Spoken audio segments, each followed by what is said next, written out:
Hello friends, स्वागत है आपका स्टडी मंत्रा में। आज हम इस वीडियो में जेल पेरी की जो एग्ज़ाम हुई थी 2018 में उसका जो पहला पेपर है उसमें साइंस के क्वेश्चन देखने वाले। तो आइए देखते हैं पहला क्वेश्चन। तो जब हम एक पानी से भरी बाल्टी को उठाते हैं तो वस्तु पर कार्यरत बल होता है। बताना है कौन सा बल कार्य करता है। घर्षण बल, पेशीय बल, स्थिर विद्युतीय बल या चुंबकीय बल। तो इसका सही आंसर क्या हो जाएगा, पेशीय बल। अब पेशीय बल क्या होता है कि जब भी हम अपने हाथ से किसी वस्तु को उठाते हैं या पैरों से किसी वस्तु को ठोकर मारते हैं तो हमारे द्वारा लगाया गया बल क्या होता है, पेशीय बल। घर्षण बल क्या होता है, जब दो सतहों के मध्य जो बल कार्य करता है उसे क्या कहते हैं, घर्षण बल। स्थिर विद्युत बल क्या होता है कि दो स्थिर विद्युत आवेशित कणों के मध्य जो बल कार्य करता है उसे स्थिर विद्युत बल कहते हैं। और चुंबकीय बल क्या होता है, मैग्नेटिक फोर्स। दो गतिशील विद्युत आवेशित कणों के मध्य जो बल कार्य करता है उसे मैग्नेटिक फोर्स या चुंबकीय बल कहते हैं। देखते हैं दूसरा क्वेश्चन। निम्नलिखित में से कौन सी बीमारी एक अप्रत्यक्ष रोग है। अप्रत्यक्ष रोग या वेक्टर बोर्न डिजीज है। तो अपन को बताना है कौन सी वेक्टर बोर्न डिजीज है। तो वेक्टर, इसमें क्या है, वेक्टर। वेक्टर का मतलब क्या होता है, वेक्टर का मतलब होता है वाहक। मतलब कि जो बीमारियां वाहक के काटने से हो। वाहक मतलब जैसे वाहक में क्या आ जाएगा, मच्छर हो जाएगा, मक्खियाँ आ जाएगी, कीट आ जाएगा। इनके काटने से जो रोग या बीमारी होती है उसे क्या कहते हैं, अप्रत्यक्ष रोग। तो जो मलेरिया है इसका सही आंसर क्या हो जाएगा, मलेरिया। मलेरिया क्या होता है, मलेरिया किससे होता है, मादा एनाफिलीज मच्छर जो होता है उसके काटने से क्या होता है, मलेरिया। और हैजा, हैजा किससे होने, हैजा जो होते हैं बैक्टीरिया या जीवाणु से होने वाला रोग है। एड्स जो है ये वायरस के द्वारा होता है। और जो ट्यूबरक्लोसिस या टीबी है जो ये होती है बैक्टीरिया या जीवाणु के द्वारा होने वाली बीमारी है। देखते हैं तीसरा क्वेश्चन। निम्नलिखित में से किन संरचनाओं के पास अगली पीढ़ी के लिए जानकारियां हैं। तो अगली पीढ़ी के लिए जानकारियां किससे मिलती है, डीएनए के द्वारा। तो इसका सही आंसर क्या हो जाएगा, ऑप्शन नंबर 1 सही आंसर हो जाएगा। मजबूत और गैर लचीला संयोजी ऊतक है। तो मजबूत और गैर लचीला संयोजी ऊतक क्या हो जाएगा, हड्डी। हड्डी क्या होती है, हड्डी मजबूत भी होती है और गैर लचीले भी होती है, मतलब ये लचीली नहीं होती है।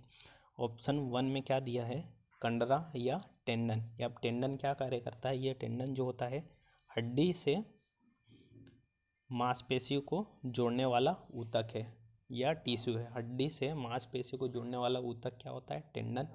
और जो लिगामेंट है, लिगामेंट क्या करता है, हड्डी से हड्डी को जोड़ने का काम करता है कौन, लिगामेंट। और उपास्थि क्या होती है, जो हमारे कान और नाक की मुलायम हड्डियाँ है ये किसकी बनी होती है, उपास्थि की। तो इसका सही आंसर क्या हो जाएगा, बोन। बोन क्या होती है, मजबूत भी होती है और गैर लचीला भी होती है। पांचवा क्वेश्चन है कि एक खेती योग्य क्षेत्र में अवांछित पौधा यह पोषक तत्वों, आश्रय और सूरज की रोशनी के लिए मुख्य फसल के साथ प्रतिस्पर्धा करता है। तो बताना है वो कौन सा पौधा है। तो इसका सही आंसर क्या हो जाएगा, खरपतवार। इसका सही आंसर क्या हो जाएगा, खरपतवार। खरपतवार जो है वो अवांछित पौधा है जो फसलों के साथ अनावश्यक रूप से पैदा होता है। और ये जो खरपतवार होता है ये कैसा, घास जैसा होता है, ठीक है। तो इसका सही आंसर खरपतवार हो जाएगा। छठवां क्वेश्चन है कि हीलियम के 16 ग्राम परमाणुओं की संख्या की गणना करें। हीलियम का अपन को बताना है 16 ग्राम में कितने परमाणु होंगे।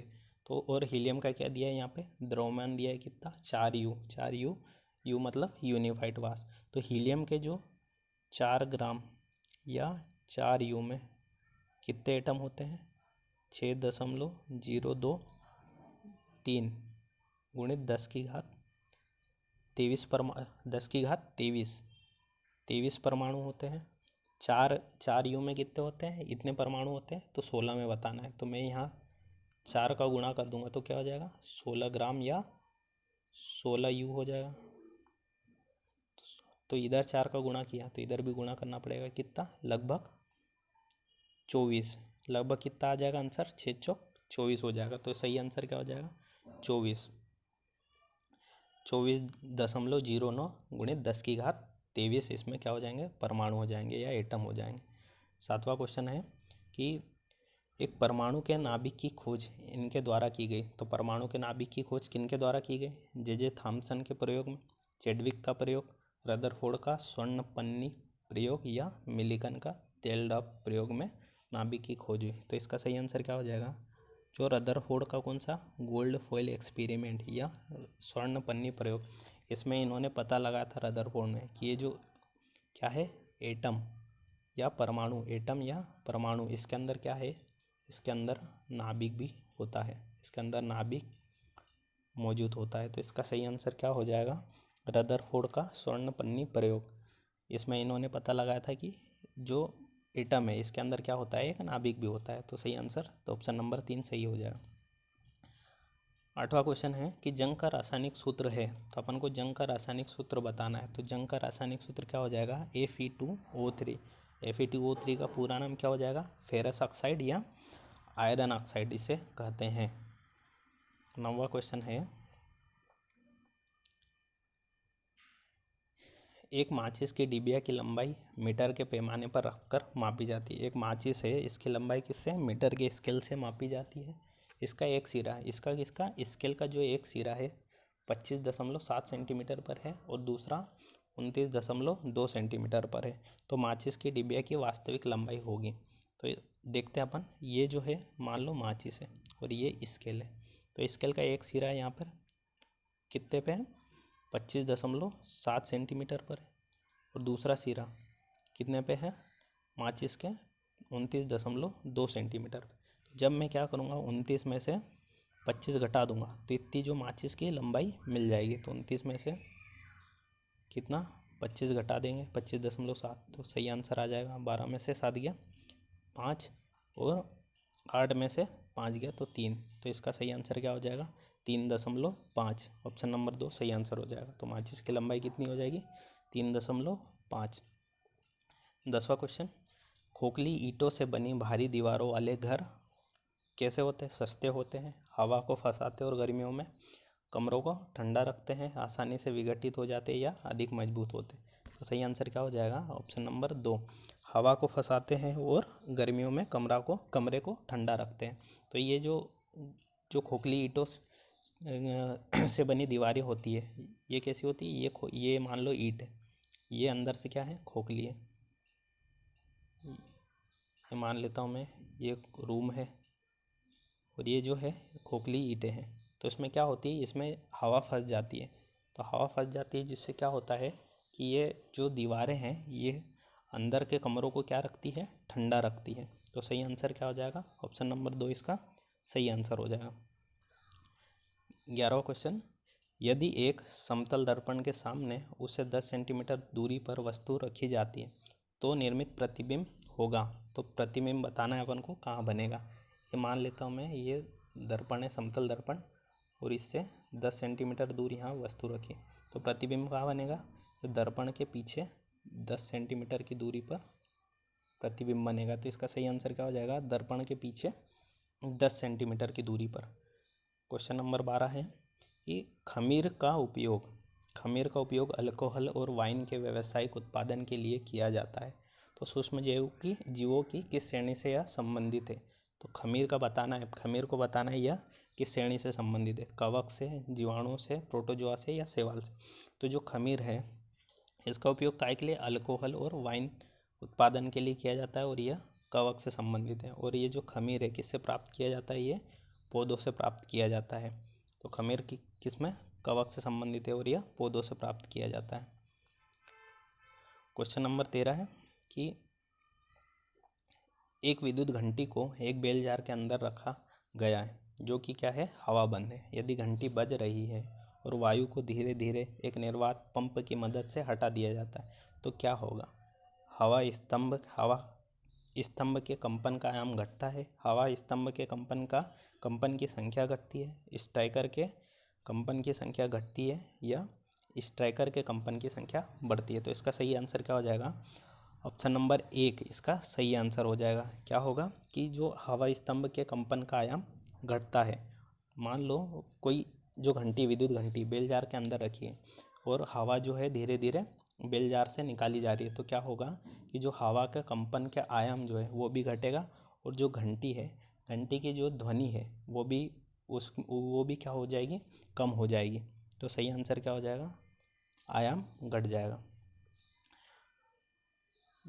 14वां क्वेश्चन है, मिल्क ऑफ मैग्नीशिया का उपयोग इस रूप में किया जाता है। तो बताना है मिल्क ऑफ मैग्नीशिया का उपयोग किस रूप में किया जाता है, कपड़ा उद्योग में, कृत्रिम शर्करा में, उर्वरक में या अम्लनाशक में। तो जो मिल्क ऑफ मैग्नीशिया है इसकी जो प्रकृति या नेचर कैसा होता है, ये क्षारीय होता है। तो जो कि क्या करता है, एसिडिटी को कम कर देता है, एसिडिटी को कम करता है। ये कैसा होता है, एंटा एसिड होता है, एसिडिटी को कम कर देता है। तो इसका सही आंसर क्या हो जाएगा, एंटा एसिड, अम्लनाशक होता है। देखते हैं 15वां क्वेश्चन, भूकंप क्षेत्र में किस प्रकार की इमारतें अधिक सुरक्षा प्रदान करती हैं। तो इसका सही आंसर क्या होगा, तो भूकंप क्षेत्र में कैसी इमारतें, भूकंप रोधी इमारतें बनानी चाहिए। तो सही आंसर ऑप्शन नंबर 1 सही आंसर हो जाएगा। 16, निम्नलिखित में से कौन सा एक रासायनिक परिवर्तन है। नमक प्राप्त करने के लिए समुद्र के पानी का वाष्पीकरण, मीथेन का जलना, कपूर का ऊर्ध्वापतन या कॉफ़ी में चीनी घोलना। तो सही आंसर क्या हो जाएगा, जो मीथेन का जलना है ये कैसा केमिकल रिएक्शन या रासायनिक परिवर्तन हो। और इसके लिए रासायनिक परिवर्तन की एक ट्रिक है कि जब भी जलने से संबंधित उदाहरण हो, तो जलने से संबंधित कोई भी उदाहरण हो वो किससे संबंधित होगा, वो रासायनिक परिवर्तन से संबंधित होगा। ठीक है। और जो बाकी एग्जाम्पल है, नमक प्राप्त करने के लिए समुद्र के पानी का वाष्पीकरण, कपूर का ऊर्ध्वापतन या कॉफ़ी में चीनी घोलना, ये सब किसके भौतिक परिवर्तन के उदाहरण है। निम्नलिखित में से कौन सा टेस्टर कम संवेदनशील होता है। एक टेस्टर जिसमें एलईडी का प्रयोग किया जाता है, एक टेस्टर जिसमें विद्युत दिक्सूचक या मैग्नेटिक कंपास का प्रयोग किया जाता है, तीसरा एक टेस्टर जिसमें उच्च वाट तापन तंतु या हीटिंग फिलामेंट का प्रयोग किया जाता है, या चौथा एक टेस्टर जिसमें कम वाट के बल्ब का प्रयोग किया जाता है। तो इसका सही आंसर क्या होगा, ऑप्शन नंबर 3 इसका सही आंसर हो जाएगा। एक टेस्टर जिसमें एक उच्च वाट तापन तंतु या हीटिंग फिलामेंट का प्रयोग किया जाता है। देखते हैं 18वां क्वेश्चन, निम्नलिखित में से किसका वजन सबसे अधिक है। और परमाणु द्रव्यमान दिए है, Ag मतलब जो है सिल्वर का दिया है 108 यू, कार्बन का दिया है 12 यू, ऑक्सीजन का दिया है 16 यू यूनिफाइड मास, और नाइट्रोजन का दिया है 14 यूनिफाइड मास। तो कार्बन का जो है भार कितना है, यहाँ पे दिया है 1 ग्राम दिया है, और नाइट्रोजन के नाइट्रोजन परमाणुओं के 0.5 ग्राम अणु का भार कितना हो जाएगा। नाइट्रोजन के जो एक ग्राम अणु का भार कितना होता है 14 यू, तो 0.5 ग्राम अणु का भार कितना होगा 7 यू या 7 ग्राम। फिर चांदी के या रजत के 10⁻23 परमाणु का भार कितना होता है, लगभग ये होता है 18 ग्राम। और कार्बन डाइऑक्साइड अणुओं के 10⁻23 अणुओं का जो भार होता है कितना होता है 10.3 ग्राम। तो इसका सही आंसर क्या हो जाएगा, ऑप्शन नंबर 3 सही हो जाएगा। रजत के 10⁻23 परमाणु का भार सबसे ज़्यादा होगा, वो कितना 18 ग्राम। अब ये जो है 1 ग्राम, 7 ग्राम, 18 ग्राम और 7.3 ग्राम कहाँ से आया, इसके लिए मैं क्या करूँगा, एक अलग से वीडियो बना दूंगा और उसमें समझा दूंगा कि ये कैसे निकालते हैं, परमाणु संख्या कैसे निकालते हैं। ठीक है। देखते हैं 19वां क्वेश्चन,